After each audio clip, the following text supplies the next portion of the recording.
الرحمن الرحيم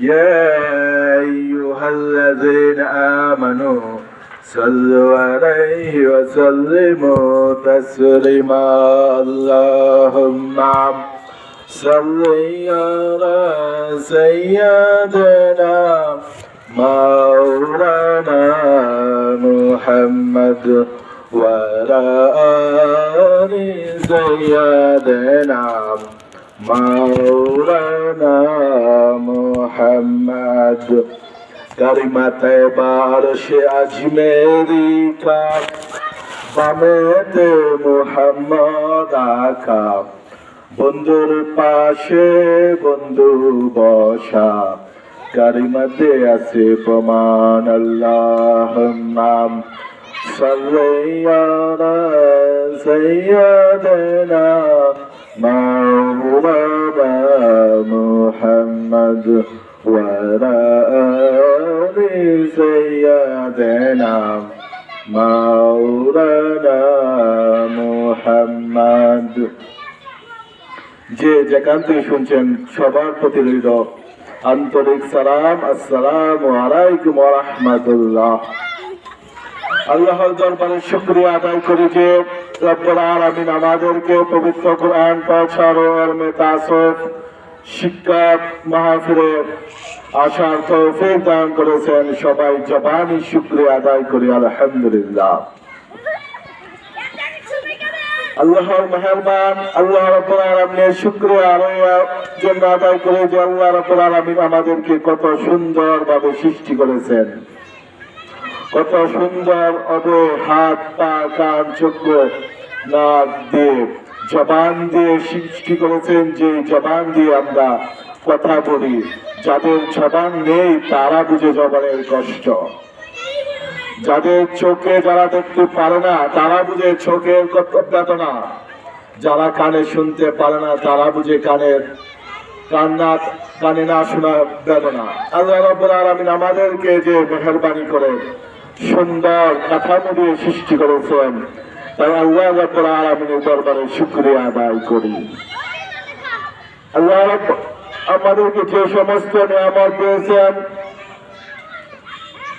সমস্ত দুনিয়া যে সমস্ত নিয়ামত দিয়েছেন, ধন সম্পদ, বাড়িঘর, পিতামাতা, সন্তান আদি, এই সমস্ত নিয়ামত মৃত্যুর সাথে সাথে সেই সমস্ত নিয়ামত শেষ হয়ে যাবে। আপনার আমার যখন মৃত্যু হয়ে যাবে তখন আপনার যে সম্পদের মালিকানা আপনি থাকবেন না, আমি থাকবো না। যে মারা যায় সে সাথে সাথে সেই সম্পদের মালিক অন্য কেউ হয়ে যায়, ওয়ারিশগণ হয়ে যায়। আল্লাহ রাব্বুল আলামিন এই সমস্ত যে নিয়ামত দিয়েছে সেই নিয়ামত আল্লাহ দিয়েছেন দুনিয়াতে চলাফেরা করে আল্লাহর ইবাদত করার জন্য। আমরা কতটুকু ইবাদত করতে পেরেছি সেই বিষয়ে আমাদেরকে ভাবতে হবে।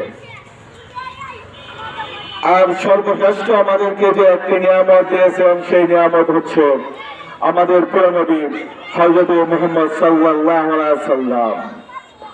দুনিয়াতে আমরা যে সমস্ত নিয়ামত পেয়েছি সেই সমস্ত নিয়ামতের মধ্যে সর্বশ্রেষ্ঠ নিয়ামত হচ্ছে আমাদের নবী। আমরা নবী পেয়েছি, আমরা আমাদের নবীর উম্মত হতে পেরেছি, সেটা হচ্ছে সর্বশ্রেষ্ঠ নিয়ামত আল্লাহ রাব্বুল আলামিন আমাদেরকে দিয়েছেন।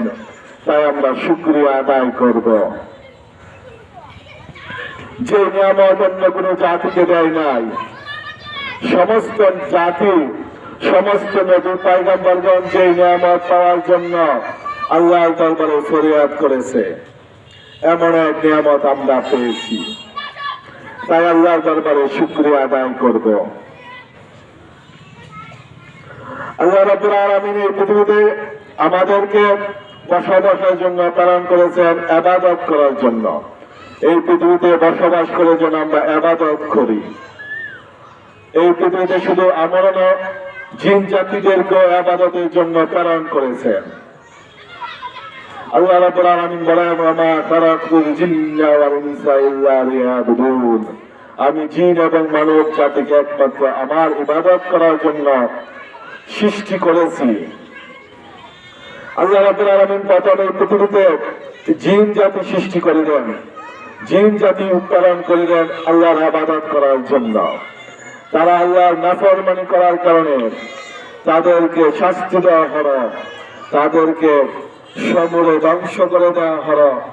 কিছু কিছু জিন জাতি তাহারা যারা নেককার জিন জাতি তাহারা যখন গজবে পতিত হইল, জিন জাতিগণ বদকার জিন জাতিগণ গজবে পতিত হইল, সেই নেককার জিন জাতি পাহাড়ে আশ্রয় গ্রহণ করিল।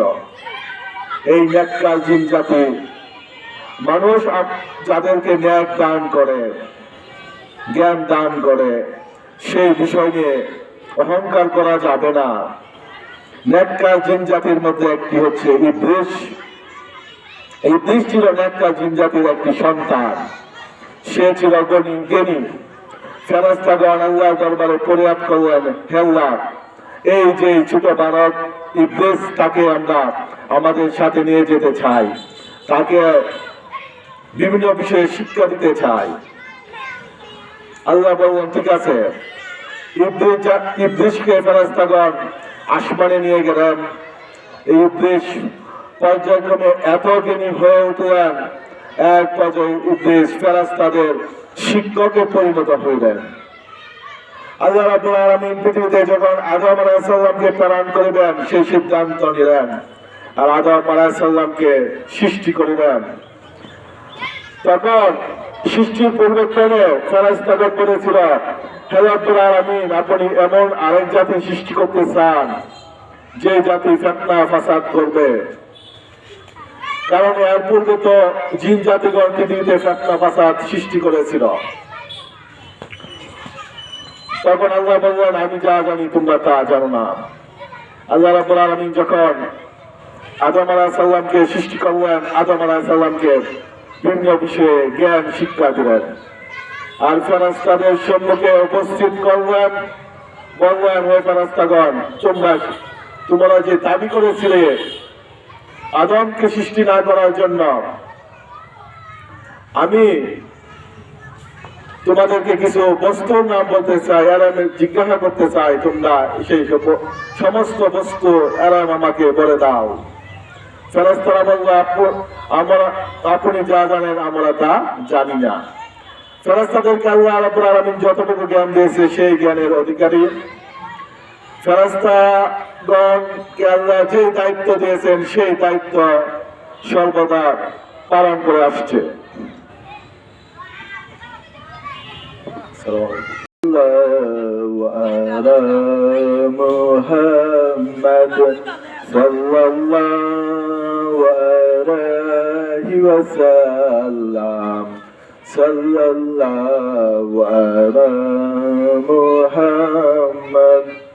আল্লাহ রাব্বুল আলামিন আদম আলাইহিস সালামকে বললেন, আদম, তুমি সেই সমস্ত বস্তুর নাম বলে দাও। আদম আলাইহিস সালাম সমস্ত বস্তুর নাম বলে দিলেন। তখন আল্লাহ রাব্বুল আলামিন বলেন, ইসজুদু লি আদম, তোমরা আদমকে সিজদা করো। সমস্ত ফেরেশতাগণ সিজদা করলেন, ইল্লা ইবলিস আবা ওয়াস্তাকবারা। কিন্তু ইবলিস সিজদা করিল না, সে অহংকার করিল। ইবলিস শয়তান, ইবলিস একজন ফেরেশতাদের সর্দারে পরিণত হয়েছিল, ফেরেশতাদের শিক্ষকে পরিণত হয়েছিল, কিন্তু অহংকার করার কারণে সেই ইবলিস সিজদা করে নাই। তাইলে মানুষ যত বড় বুজুর্গ হয়ে যাক, যত বড় আরাম হয়ে যাক, তাকে অহংকার করা যাবে না। অহংকার করার কারণে ইবলিসের সমস্ত ইবাদত বরবাদ হয়ে গেল। অহংকার কি? অহংকার মানুষের অন্তরের একটি অসৎ স্বভাব। নিজেকে বড় মনে করা, নিজেকে জ্ঞানী মনে করা অহংকার। অহংকার অন্তরের একটি অসৎ স্বভাব। এই অন্তরের একটি অসৎ স্বভাব যে বিষয়টা, সেটা তাসাউফের একটি বিষয় হচ্ছে অহংকার। তাসাউফ না থাকার কারণে ইবলীস চির জাহান্নামী হয়ে গেছে। তাসওয়ুফের একটি বিষয় যে অহংকার, সেই বিষয়টার কারণে, তাসওয়ুফের বিষয়ে তার ভুল ধারণা থাকার কারণে সেই ইবলীস চির জাহান্নামী হয়ে গেছে। তাই তাসওয়ুফ শিক্ষা করা প্রতিটা মানুষের উপর অত্যন্ত গুরুত্বপূর্ণ ফরজ। আর আজকের এই তাসওয়ুফ শিক্ষা মাহফিল, আল্লাহ রাব্বুল আলামিন আদম এবং হাওয়া আলাইহিস সালামকে বেহেশতে রাখলেন। এই ইবলীস হয়ে গেল মানুষের শত্রু। আল্লাহ বললেন আদম আলাইহিস সালামকে, হাওয়া আলাইহিস সালামকে, তোমরা বেহেশতে বসবাস করো, কিন্তু শাজারাত একটা বৃক্ষ আছে, একটা বৃক্ষ নাম বৃক্ষ কাছে যাও না। একটি বৃক্ষকে উল্লেখ করে বলেছে, এই যে বৃক্ষ, এই বৃক্ষটার কাছে তোমরা যাও না। কিন্তু ইবলীস মানুষের শত্রু, সে সত্যতা করার জন্য, সে যেহেতু জাহান্নামী হয়ে গেছে, সে চায় মানুষদেরকে জাহান্নামে দেওয়ার জন্য। তাই আদম এবং হাওয়া আলাইহিস সালামকে প্রলোভন দেখিয়ে এই বেহেশত হতে,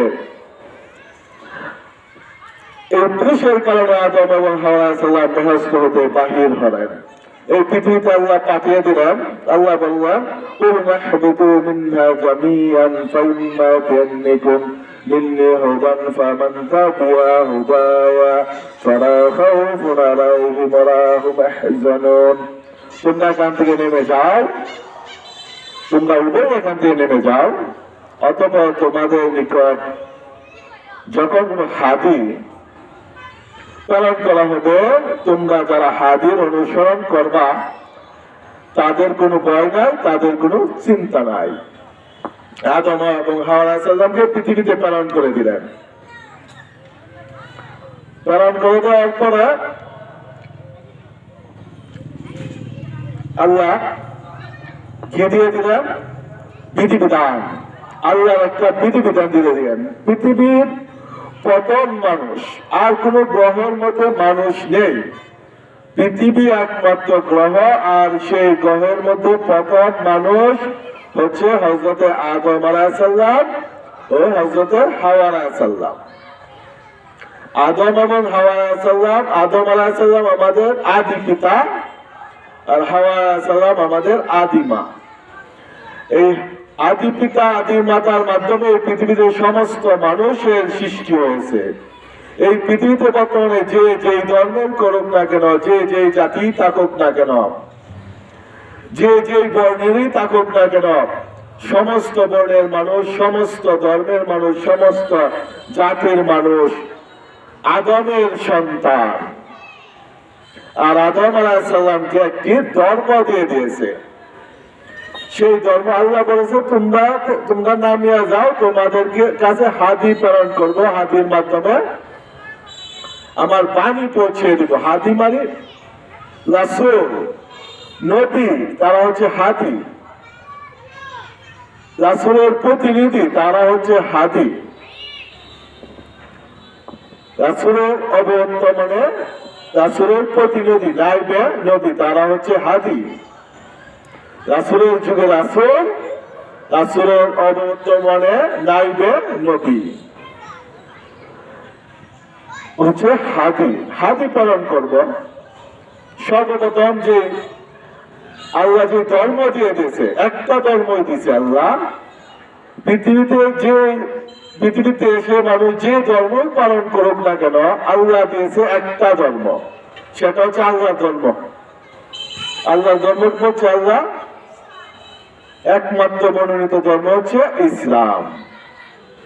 প্রথম ধর্মের যাত্রা শুরু হয়েছে হযরতে আদম আলাইহিস সালামের মাধ্যমে। ধর্ম ইসলাম কি?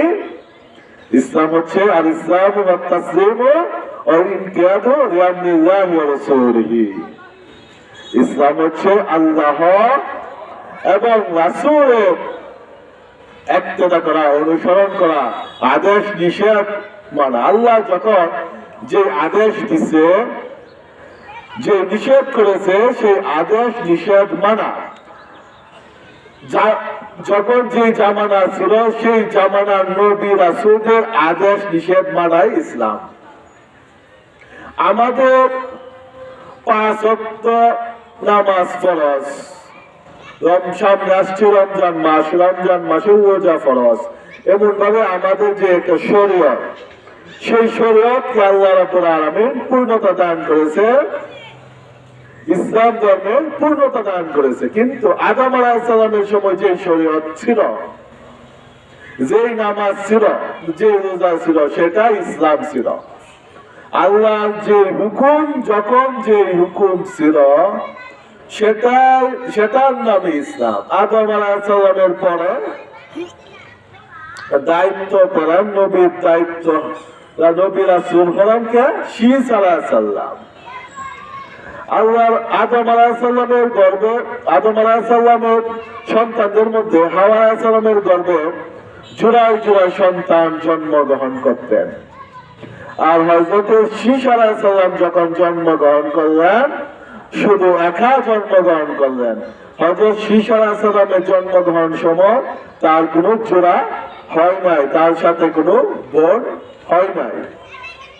হযরত শীস আলাইহিস সালাম বিবাহ করেছিল একজন বেহেশত হুরকে। বেহেশত হুরকে হযরত শীস আলাইহিস সালাম বিবাহ করেছিল। আদম আলাইহিস সালামের পরে নবী হয়েছিলেন হযরত শীস আলাইহিস সালাম। শীস আলাইহিস সালামের মাধ্যমে যখন যে আদেশ নিষেধ দেখেছে জাতির উপর, সেটা হচ্ছে ইসলাম। এমন ভাবে ইসলামের দাওয়াত দিতে দিতে শুরু হইল। মুসা আলাইহিস সালাম দাওয়াত দিল ইসলাম ধর্ম, ঈসা আলাইহিস সালাম দাওয়াত দিল ইসলাম ধর্ম, দাউদ আলাইহিস সালাম দাওয়াত দিল ইসলাম ধর্ম, ইয়াকুব আলাইহিস সালামের ধর্ম ইসলাম ধর্ম। অর্থাৎ আল্লাহর যে আদেশ নিষেধ সেটা ইসলাম ধর্ম, নবীর যে আদেশ নিষেধ সেটা ইসলাম ধর্ম। আমাদের জাতির পিতা দাওয়াত দিল ইসলাম ধর্ম, আল্লাহর আদেশ নিষেধ দান প্রচার হলো ইসলাম ধর্ম। আমাদের জাতির পিতা ইব্রাহিম আলাইহিস সালাম।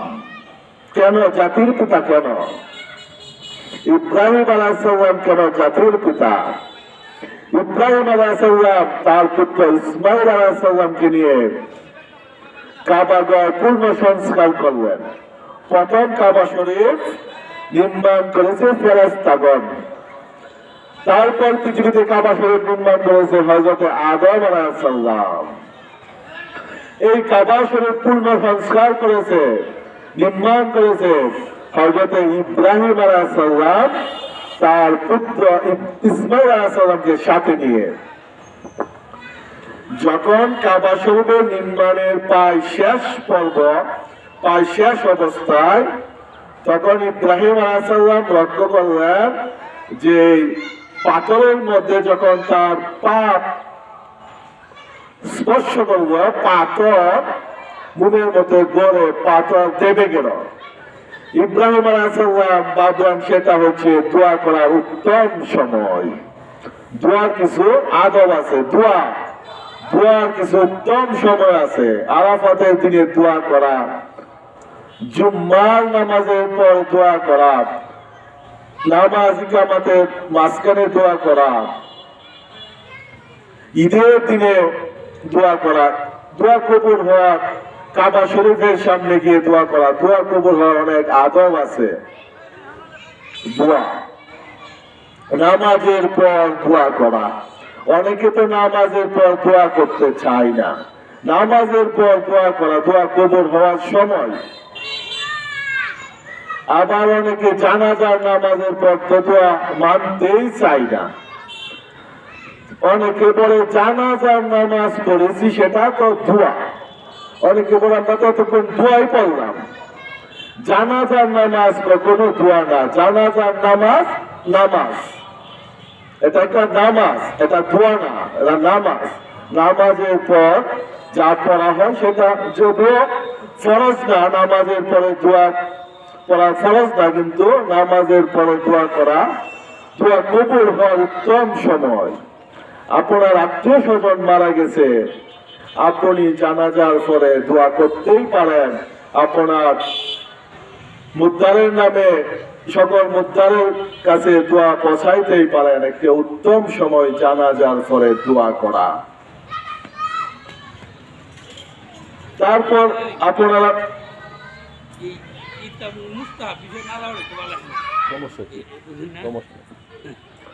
সাল্লাল্লাহু আলা মুহাম্মাদ সাল্লাল্লাহু আলাইহি ওয়াসাল্লাম সাল্লাল্লাহু আলা মুহাম্মাদ।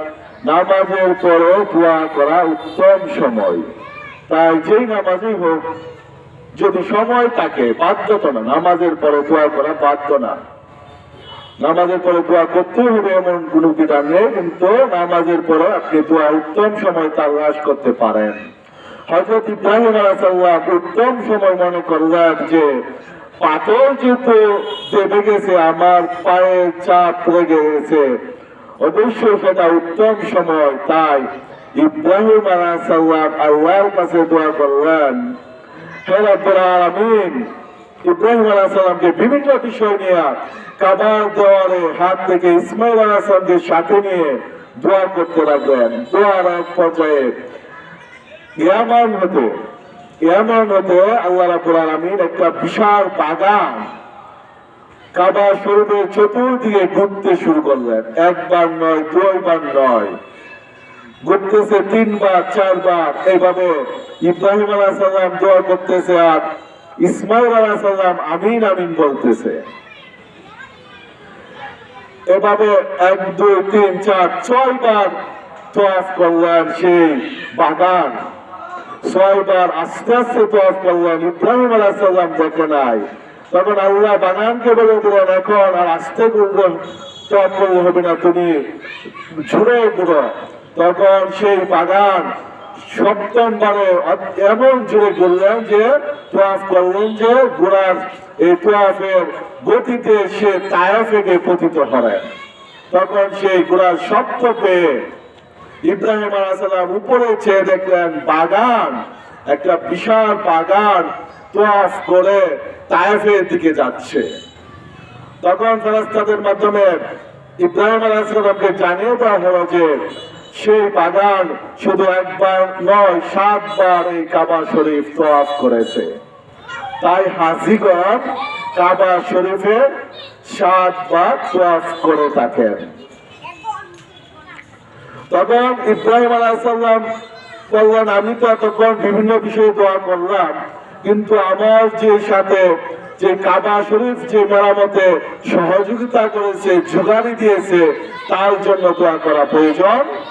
তাই তিনি বললেন, দোয়া করলেন সেই ইসমাইলের বংশে যেন আখেরি নবী, বিশ্ব নবী আগমন করে। সাল্লাল্লাহু আলা মুহাম্মাদ সাল্লাল্লাহু আলাইহি ওয়াসাল্লাম সাল্লাল্লাহু আলা মুহাম্মাদ। এই দোয়ার কারণে ইব্রাহিম আলাইহিস সালাম হয়ে গেছে মুসলমানদের জাতির পিতা। ইহার মানে না ইব্রাহিম আলাইহিস সালামের মাধ্যমে ইসলাম ধর্ম শুরু হয়েছে। ইসলাম ধর্ম শুরু হয়েছে হযরত আদম আলাইহিস সালামের মাধ্যমে, আর পূর্ণতা লাভ করেছে আমাদের নবী, প্রাণের নবী, দুজাহানের বাদশা, আখেরি নবী, শেষ নবী। আর কোন নবী পৃথিবীতে আগমন করবে না হযরত মুহাম্মদ মুস্তাফা সাল্লাল্লাহু আলাইহি সাল্লামের মাধ্যমে। আল্লাহ রাব্বুল আলামিন আরাফাত দিনে রাসূল পাক সাল্লাল্লাহু আলাইহি সাল্লামের কাছে ঘোষণা করে দিয়েছেন, আল ইয়াউমা আকমালতু লাকুম দীনাকুম ওয়া আতমামতু আলাইকুম নি'মাতা ওয়া রাদিতু লাকুমুল ইসলাম আদ-দীনা। আমি তোমাদের